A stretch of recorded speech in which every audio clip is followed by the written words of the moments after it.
दार उघड बये, दार उघड.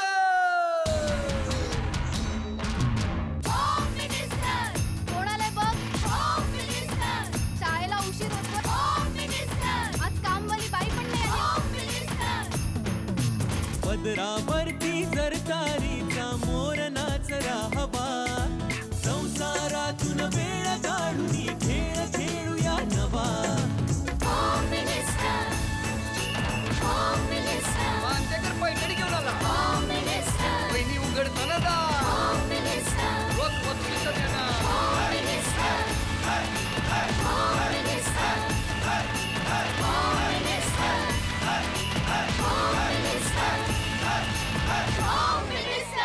नमस्कार. होम मिनिस्टरमध्ये मी आदेश बांदेकर आपणा सगळ्यांचं मनापासून स्वागत करतो. सध्या होम मिनिस्टरच्या टप्प्यावर आपण बघितलं तर काहे दिया परदेशची आठवण करून देणारेच भाग घडतायत आणि त्यातूनसुद्धा जर बघितलं तर आंतरजातीय विवाह आणि मग या विवाहाच्या गप्पा ऐकत असताना या गोष्टी जाणवतात की खरंच रेशीम गाठी कशा असतात ना. हे अनुभवत असताना या सगळ्यांच्या सुखासाठीच झी मराठीने सातत्याने गेली 12 वर्ष प्रयत्न केलेले आहेत. आजच्या भागातसुद्धा काय घडणार, कोणाला भेटणार आहोत, तर त्या वहिनींचं लग्नाआधीचं नाव आहे सविता विश्वनाथ शेळके. हे शेळकेंच्या कुटुंबातली ही ताई सासरी गेली आणि सविता अंकुर ठक्कर झाली. तेव्हा कसं काय जमलं यांचं. हे शेळके ते ठक्कर हा प्रवास कसा होता जाणून घेऊया. सुरुवात करूया आजच्या गप्पांना, पण त्याआधी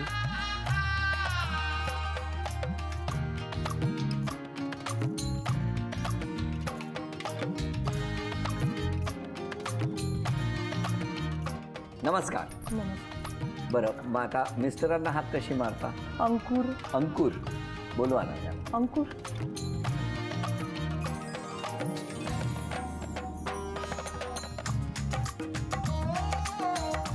नमस्कार. नमस्कार. नमस्कार. नमस्कार. द्या ओळख करून सगळ्यांची. माझे मामा. नमस्कार मामी. मामा. नमस्कार. मोठी मामी. नमस्कार. माझी सासू. नमस्कार. माझ्या भावाची मुलगी. हो हो. पाठी भाऊ. नमस्कार. फ्रेंड्स. हा नमस्कार. दुसरा भाऊ. बरं बरं. वहिनी. हे दोन माझी मुलं. अरे वा. आणि नमस्कार. पाठी भाचा आणि बाकी. नमस्कार हा सगळ्यांना.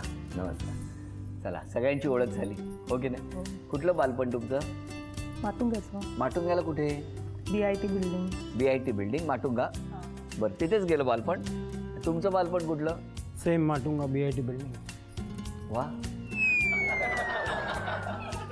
शाळा? शिशुविहार. शिशुविहार. तुमची शाळा? King George. अरे लांब होती जरा. समोरासमोर. समोरासमोर शाळा. आणि मग घर कुठे होतं? ग्राउंड फ्लोअरला मी, फर्स्ट फ्लोअरला आहे. ग्राउंड फ्लोअरला तुम्ही, फर्स्ट फ्लोअरला ते. म्हणजे वर खाली घरं होती की समोरासमोर? वर खाली होती. तुमच्या घरात किती जण होते? आम्ही 20 जणांचं जॉईंट फॅमिली आमची. 20 जणांची. ते सगळे एका घरात राहायचे. घर लहान असेल ना? हा समोरासमोर 2 रूम. समोरासमोर 2 रूम, पण 20 जण तुमचे होते घरातले. तुमच्या घरात किती जण होते? आम्ही 4 लोक होते फक्त. 4 लोक तुम्ही हो की नाही. मग हे सुरू कधी झालं साधारणतः, म्हणजे एकमेकांना आवडायला कधी लागले तुम्ही? ॲक्च्युली माझे सगळे भाऊ आणि हा मित्र ना, तर घरी येणं जाणं तर असायचंच यांचं. हो. मग ठीक आहे, आले गेले, विषय संपला. पुढे आले गेले म्हणजे भरपूर आमच्याकडेच असायचा. हा तुमच्याचकडे असायचा. काय तुमच्या घरात 4 जण होते, यांच्या घरात 20 होते. मग ह्यांच्या घरात काय तुमचं सारखं? नाही, जायचो ना आपल्या घरात जेवायला फक्त स्वतःच्या घरात. मग काय झालं पुढे? मग 7वीत त्यांनी प्रपोज केलं. कितवीत? 7वीत असताना. 7वीत असताना कोणी प्रपोज केलं? त्याने मला. हो. काय चक्कीत होऊ नका. का? प्रपोज 7वीत केलं, उत्तर कधी दिलं ते विचारा. नाही, पण 7वीत तुम्ही त्याला प्रपोज केलं. हां. कुठे प्रपोज केलं आठवतंय? हां. कुठे हो? घरीच यांच्या. यांच्या घरीच. 20 जणांना काय डोळा लागला होता का? सगळे घरी थोडी असायचे. हा, कामानिमित्त बाहेर जायचे. मग ह्यानी तुम्हाला घरी येऊन प्रपोज केलं 7वीत असताना. काय विचारलं तुम्हाला तेव्हा त्यांनी 7वीत? I love you. काय काय काय? I love you. I love you म्हणाले तुम्हाला 7वीत असताना. मग तुम्ही त्याच्यावरती काय प्रतिक्रिया होती? नाही. हा, नाही. का नाही? 7वीत एवढं कळत नव्हतं आणि घरी कोणी केलंच नव्हतं. अलाउडच नाहीये लव्ह मॅरेज. असं अलाउड नव्हतं? नाही. तुम्हाला कसं काय कळलं 7वीत बोलायचं हे? आवडायची पहिल्यापासून. या तुम्हाला आवडत होत्या. बघा किती प्रामाणिकपणे सांगितलं. यांना तुम्ही आवडता हे तुम्हाला कितवीत लक्षात आलं होतं? त्याने सांगितल्यानंतरच. त्यांनी 7वीत सांगितल्यावर हो. मग तुम्ही यांनी आय लव्ह यू असं म्हटल्यावर काय प्रतिक्रिया? तुम्ही घरी सांगितलं कोणाला? नाही. नाही सांगायच्या नसतात असल्या गोष्टी, हो ना? मग काय केलं? हे बरं लक्षात होतं 7वीत आय लव्ह यू म्हटलं हे कोणाला सांगायचं नाही. कारण भावाचा मित्र होता ना, म्हणून त्यांच्यामध्ये काही प्रॉब्लेम नको यायला. बरोबर. पण मग पुढे काय झालं? मी तर नाहीच म्हटलेलं. हां, नाही म्हटलं. नाही. 7वीमध्ये नाही म्हटलं. नाही, 8वीतही नाही. 8वीत परत तुम्ही प्रपोज केलं का? उत्तर पाहिजे होते ना. तुम्हाला उत्तर पाहिजे होतं. मग 8वीत किती वेळा प्रपोज केलं तुम्ही? एकदाच. तेव्हा ह्या काय म्हणाल्या? नाही. त्यांचे उत्तर 12वी पर्यंत निगेटिव्ह आले. 12वी पर्यंत म्हणजे 7वी, 8वी, 9वी, 10वी, 11वी, 12वी 6 वर्ष तुम्हाला ते प्रपोज करत होते. पण 9वीत तुम्ही यांचा पाठलाग वगैरे केला नाही कधी? 9वीत काय झालं? केला म्हणजे होता. कारण की 9वीत आणि 10वीत मी ताईकडे केलं. 9वी आणि 10वी माझी कल्याणला. तुम्हाला कल्याणला नेलं? मग हो. का कल्याणला पाठवलं? म्हणजे ताईकडे. का हो? अभ्यासासाठी. तुमचा चांगला भाव. हो, चांगला भाव. हां, मग आणि मग एक दिवस सॅटर्डे संडे मी माटुंगाला सगळ्यांना भेटायला आलेले. मग तिथून मी एकटी जात होते परत कल्याणला. मग तर हा माझ्या पाठीपाठी ट्रेनमध्ये. काय हो? लेडीज डब्यात चढला? नाही, जेंट्स. अच्छा, तुम्ही जेंट्स मध्ये होता. हो. लेडीजचा मागे असतो ना लगेच. तुम्ही लेडीज मध्ये हो. आणि हे जेंट्स मध्ये. हा, मग आणि ठाणा स्टेशन कदाचित मुलुंड किंवा ठाणा, मला उत्तर खाली बोलतोय. इकडनं तुम्ही सांगत होता हो. उत्तर. माटुंग्यावरून तिला लोकेट करायला मला मुलून लागला. तोपर्यंत तुम्ही शोधत होता कुठे आहे? कुठल्या अच्छा, कुठल्या जागेवर. हा, मी लगेज मध्ये होतो, त्याच्या मागेच बरोबर लेडीजच्या मागे लगेज लागतो. अच्छा, त्या लगेजला धरून चाललेलो मी. मग तुम्ही कुठे उतरले? नाही उतरले. तुम्ही मुलुंडला पण नाही उतरले? ठाण्यालाही नाही उतरले. ठाण्याला पण नाही उतरल्या? मग तुम्ही काय केलं ठाण्याला? कल्याणपर्यंत गेलो. तुम्ही कल्याणपर्यंत गेलात पण तरी या उतरल्या नाही? उतरले, कल्याणला उतरले ना. हां. पण बोलले नाही मी. मग मी उतरले रिटर्न कल्याणला. मग हे समोर आले तुमच्या? बोललो आम्ही, नीट बोललो, पण त्या विषयावर नाही. अच्छा. मग काय साधारणतः हवामान, बाजारभाव कशाला आला मागे, नको येऊ, कोणी बघितलं? सांगितलं नको पाठी येऊ, माझं उत्तर नाहीच आहे. अच्छा, असं तुम्ही सांगितलं. अरे रे. आणि इतकं पुरावा करून पाठलाग करून कल्याणला गेल्यावर नकार मिळाल्यावर मेन प्रॉब्लेम काय झाली का, ती पहिले तरी नाही बोलली तरी चालायची, दररोज समोर असायची. आता ती डायरेक्ट शिफ्टच झाली कल्याणला. आणि काय माहीत नव्हतं परत येणार नाही येणार, म्हणून जास्त उत्सुकता. मग पुढे काय झालं? मग 12वीत का होकार दिला तुम्ही? ॲक्च्युली 10th पास झाल्यानंतर माझी वहिनी प्रेग्नेंट होती ना, तर थोडंसं कॉम्प्लिकेशन होतं. त्यांनी सांगितलं तू इकडे, म्हणजे इथे मामीला थोडंसं सपोर्ट भेटेल. माटुंग्याला हो. मज्जा आहे ना, खुश हो गे मनासारखं. काय चेहरा खुललाय बघा आत्ताच त्यांचा. मग काय 12वीत परत इकडे आला? हां, नाही 10th 11th आणि 12th रुईयामध्ये केलं. मग काय झालं? एका दुकानात सेल्स मॅनेजर होता, तर तिथूनच माझा कॉलेजचा रस्ता जायचा. हो, तर तो दुकानाच्या बाहेर उभं राहून रोज तुम्हाला बघायचा. खूप प्रेम करतात का हो तुमच्यावर? हो, आता? खूप खूप खूप हां? खूप.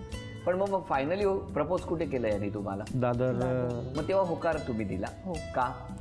तेव्हा प्रश्न असे विचारलेले ना, काय हो? लग्न नाही करायचं, करू नको, प्रेम आहे का नाही, खरं सांग, देवाची शपथ घे, गणपतीला मानते तर उत्तर दे, पाठलाग करणार नाही, आजपासून लास्ट टाइम बोलतो, असं तुम्ही बोलला? एकदम स्पष्ट. तर 6 वर्ष तुम्ही इतका पाठपुरावा केल्यावर जर समोरच्याला त्याची किंमतच नसेल तर कशासाठी? स्वतःचा जीव सुद्धा प्रसंगी तुम्ही धोक्यात घातला. तिला असं प्रेम तर होतं, पण तिला मेन प्रॉब्लेम होती का घरात 100% अलाउ नाहीच करणार आहे. नकार आहे. आणि तिला असं नाही आहे का मी आज तुझ्याशी प्रेम करून लग्न दुसऱ्याशी करू, ते चालणार नव्हतं. म्हणून ती बोलली मी त्यापेक्षा. आणि मग लग्नाचं घरी कधी कळलं हे सगळं? आम्ही पळून गेल्यानंतर. मग तुम्ही डायरेक्ट पळूनच गेला? हो. घरी सांगितलंच नाही? कुणाला नाही. कुठे गेले पळून? मी बोलू का, सुरत तर आपली मेन जागा आहे. गेलो ह्याच्या एका भावासाठी आम्ही गेलो महाबळेश्वर, माझ्या एका मित्रासाठी मी गोव्याला गेलो, मी जिथं काम करतो तिथं सांगितलं मी पनवेलला जाणार आहे, एकाला सांगितलं मी माझ्या गावी जाणार आहे. मला माहिती आहे 7 भावंडर आहेत, एक एक फिरणार, ओळख हे काढणार, कोण दम देणार, काय करणार, एक बोलणार गोवा, एक बोलणार महाबळेश्वर, एक बोलणार तो गावी गेला आहे. ते लोक कसे कन्फ्यूज होणार, मी माझा रस्ता करून निघून जाणार. अरे जोरदार प्लॅनिंग होतं तुमचं. तेव्हा मी ते केलेलं. आणि खरंच मी गेलो ॲक्च्युली सुरत माझ्या मित्राच्या घरी जाऊन. केवढं मोठं प्लॅनिंग केलं याने. ह्यांना पाठवलं पिकनिक स्पॉटवर 7 जणांना. ह्यांच्या बरोबर राहतो मी, हा, मग त्यांना मी ओळखायचो ना, व्हेरी गुड. कोण किती डेंजर आहे इथं, इथे माहिती कोण होतं. कुठं जाऊ शकतो, सगळं प्लॅनिंग केलं होतं. प्लॅनिंग केलेलं आहे. पण लग्न कुठे केलं मग? लग्न आम्ही बांद्र्याला केलं. काय लग्नाची तारीख, 21 मे, वर्ष? सॉरी 13 मे. 21ला काय केलं? 21 मे बर्थडे माझा. तुमचा वाढदिवस आहे 13 मे. 13 मे. आणि वर्ष कुठलं? 2003. 2003. आणि मग डायरेक्ट लग्न करून गेलात ते सुरतलाच गेला? नाही, मग 13 मे मध्ये लग्न केलं. सप्टेंबर मध्ये आम्ही गेलो. चला, आता सगळं व्यवस्थित आहे. मग परत कधी आलात माटून याला? 3 महिन्यानंतर. घरच्यांनी स्वीकारलं? हो. आता व्यवस्थित आहे सगळं? आता एकदम व्यवस्थित, एकदम व्यवस्थित. दोन्ही साईड. वहिनी कधी चिडतात? भरपूर. हो. कधी कधी नाही, कधी नाही. रोज? हा, दररोज. 99%. हा, 99% दररोज. काय हो असं? बघा आता वाट लागली तुमची. त्या नजरेतच सगळं काही आलेलं आहे. इतका वेळ जे राखून ठेवलेलं ते सगळं काही बोलून टाकलेलं आहे त्यांनी. बरं, या गप्पा सुरू असताना आता पहिला खेळ कुठला बघूया. खेळ आहे लाकडी ठोकळ्यांचा मनोरा. 3 टप्पे झाले ना की 1000 रुपयाचं बक्षीस. त्यानंतर प्रत्येक टप्प्याला 200 रुपयाचं बक्षीस. हा, घ्या.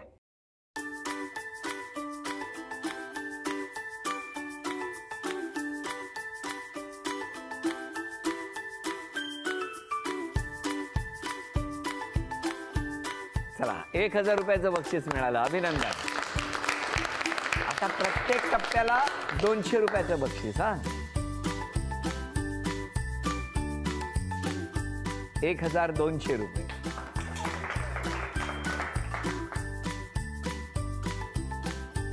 ₹1400 मिळणार.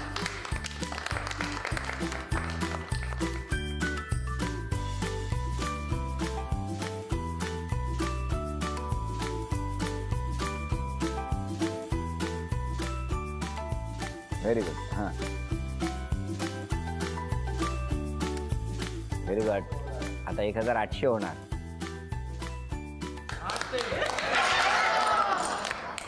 ₹1600 रुपयाचं बक्षीस तुम्हाला मिळालं. अभिनंदन. आता मगाशी यांच्याकडनं आपण सगळी कथा ऐकलेली आहे. आता तुम्हाला सगळ्यांना बोलायचं आहे. हां, माझी सून आहे, एकदम बराबर आहे, लडका भी बराबर आहे. बोला. तुम्हाला अंदाज आला होता का असं काहीतरी सुरू व्हायचं? अंदाज वगैरे काय नव्हता, कारण की आम्ही पहिल्यापासून एकदम फ्रेंडली होतो आणि कसं एकत्र असल्यामुळे आम्हाला पण असं वाटलं नव्हतं. त्यानंतर आम्हाला कळालं की बाबा हे झालं आहे करून. थोडं दुःख झालं त्यावेळेस, पण नंतर मग वाटलं चला ठीक आहे. बेस्ट विशेष करणार की ते लोक लाईफमध्ये खूप खूप खूप खूप आनंद राहतो. Very good. छान. भाऊ, सगळ्यात मोठा भाऊ? हा, मोठा भाऊ. त्याच्यापेक्षा तो मोठाच आहे. काय झालं तेव्हा ह्यांनी 7 ठिकाणी 7 जणांना पाठवलं होतं. या 7 ठिकाणी 7 जणांना पाठवलेलं. तो माझ्या जास्त जवळचा ना, त्याने खूप मार खाल्लेला. खूप मार पडला. पण ठीक आहे, माहीत नव्हतं ह्या सगळ्या गोष्टी असं काय घडणार आहे करून. आणि सांगितलं तर यांना कळत नव्हतं त्यावेळेस की असं की हा खोटंच बोलत असेल. 2-3 महिन्याच्यानंतर ही आली. त्यावेळेस मग असं वाटलं की बस झाला, तर झालं, मार खाल्ला, संपला. पण ही आली तर परत खूप आनंद झाला. नाही, मी गेले ना, मग त्याचा मार संपला. हो, मी सांगितलं की त्याला काहीच माहीत नव्हतं. नाहीतर ते 2 महिने त्याने कसे काढले असणार ते त्यालाच माहिती. सतत तुमच्यासाठी. हो. बरं, आता या अभिनय करणार आहे. हां, आणि तुम्ही सगळ्यांनी ओळखायचं. हां, घ्या, एक चिठ्ठी घ्या. मराठी चित्रपटाचं नाव आहे. हां, सगळ्यांनी ओळखा. अभिनय करायचं. अभिनंदन. कसं केलं तुम्ही? या न बोलता बरंच करतात. या, झी मराठीकडून ही भेटवस्तू तुमच्यासाठी. नमस्कार. पुढचं आव्हान, मराठी गाणं.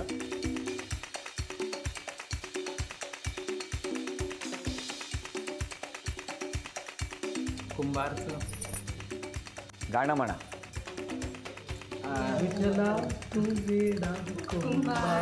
सुरुवात काय आहे? फिरत्याचा वरती देशी मातीला आकार विठ्ठला तू वेडा कुंभार. वा वा वा वा, व्हेरी गुड. खूप छान. झी मराठीकडून ही भेटवस्तू. नमस्कार. तिसरं घ्या.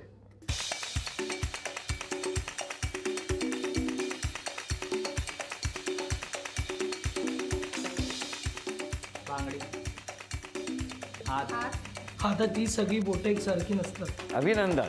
क्या बात आहे. झी मराठीकडून ही भेट होती.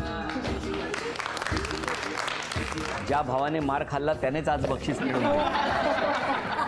कारण की बक्षिसाचा हात होता ना. बक्षिसात सुद्धा हात होता आणि प्रत्येकाची बोटं वेगळ्या वेगळ्या आकाराची होती. बरं वहिनी, तुमच्या 3 अपेक्षा सांगा ना मिस्टरांकडून. राग कमी. तुमचा राग कमी व्हावा अशी इच्छा आहे. होणार का? राग पटकन येतो, थंड पण पटकन होऊन जातो. होतो ना, पण माझं म्हणणं काय आहे, त्यांनी तुमच्यावरती प्रेम करून आले की नाही पळून, हां मग आता जरा राग कमी करा म्हणजे त्यांना त्रास होणार नाही. नक्की. हां. दुसरी अपेक्षा. खूप बोलतो. तुम्हाला नाही. सगळ्यांशी खूप बोलतात. हो, ते सगळ्यांशी. त्यांनी कमी केलं पाहिजे. अरे वा, दोघांचं प्रेम चाललंय इकडे. तिसरी अपेक्षा सांगा. साडी पण घालेल मी, पण जीन्ससाठी पण नाही नको म्हणायला. तुम्ही साडी नेसली पाहिजे. काय म्हणताय? अच्छा तुम्ही. टेन्शन आलं मला. नेमकी अपेक्षा काय आहे? जीन्स घालायला परमिशन द्यावी. हो, असे तर आहे परमिशन, पण कमी. जीन्स कमी, जीन्स कमी. काय हो, बोला. साडी जास्त. बरोबर. काय बरोबर आहे? जीन्स थोडी कमी घालायला बोलतो मी तिला. का हो? मला असं वाटतं मराठी संस्कृतीत आल्यानंतर का आपण तसं राहावं. हां. तू मराठी असून तुला का नाही असं समजत, ते मला असं महत्त्वाचं वाटतं. आपण कशाला वेस्टर्न कल्चर धरायचं. तुम्ही धोतर नेसून का नाही फिरत साधारण? मूळ कल्चर सोडायचं नाही. नेसतो ना. काय सासूबाई, बरोबर की नाही? बरोबर आहे. एनिवे, मग तुमचं काय म्हणणं आहे की आपलं पारंपरिक वेश आहे तो परिधान करावा, त्याचा सन्मान राखावा आणि कधीतरी जीन्स चालेल. तुमच्या 3 अपेक्षा सांगा. पहिलं तर ते जीन्स थोडे कमी घाला. पाश्चात्य कपडे कमी वापरावेत अशी तुमची अपेक्षा आहे. वापरावे कमी. कमी. तुमचं काय म्हणणं? चालेल. दुसरी अपेक्षा. थोडं तू बोलायचं पण शिक. बोलाल ना? हो. बरं, बोलणार आता उद्यापासून. हां. तिसरी अपेक्षा. सॉरी बोललो की लगेच मानायचं. कळलं मला तुम्हाला काय म्हणायचं आहे. म्हणजे तुम्ही सॉरी म्हटलं की लगेच त्यांनी राग कमी सोडून दिला पाहिजे. ते करत नाही. नाही. काय सांगता? किती वेळा त्या गोष्टीला धरूनच म्हणजे सोडतच नाही ती गोष्ट. झालं ते झालं. काय म्हणणं आहे तुमचं याच्यावर? पटकन राग आला आणि पटकन त्याचा जातो, माझा नाही जातो. का नाही? तुमचा का नाही जात? असं कसं जाईल? माझ्यावर काय रागवत आहे? बरं बरं बरं, ठीक आहे. क्षमा मागायची असेल तर कुणाची मागाल आणि धन्यवाद द्यायचे असतील तर कुणाला द्या? क्षमा मी माझ्या मामाला, हां, मामाशी मागायची. आम्ही मामा मामी, माझे 2 मामा आहेत आणि वडील तर लहानपणीच सोडून गेले, म्हणून आई आणि आम्ही सगळे मामाकडेच होतो. तर त्यांनीच आम्हाला म्हणजे सांभाळलं आहे. म्हणजे वडिलांची कधी कमतरता त्यांनी मला जाणून दिलीच नाही आहे.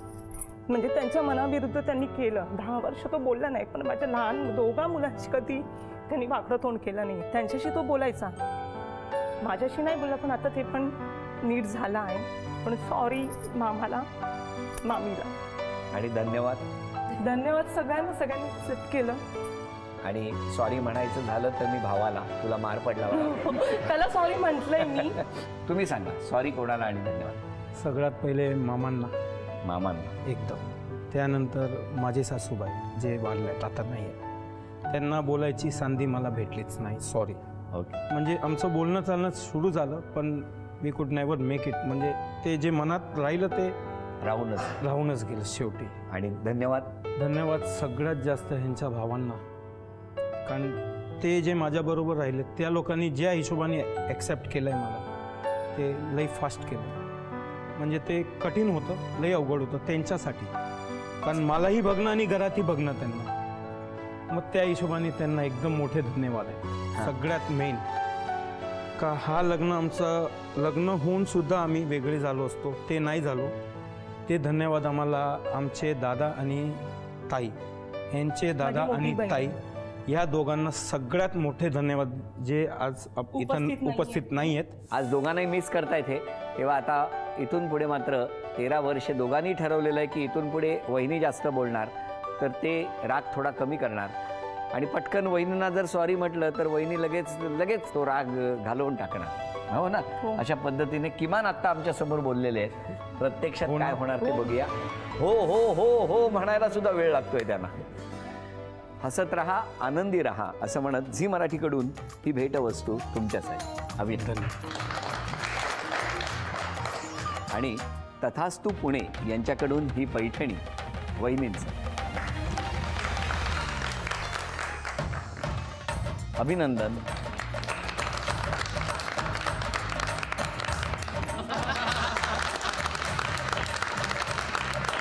आजचा भाग इथेच संपतो आहे. पुन्हा भेटूया अशीच एक पैठणी घेऊन होम मिनिस्टरच्या पुढच्या भागात. नमस्कार.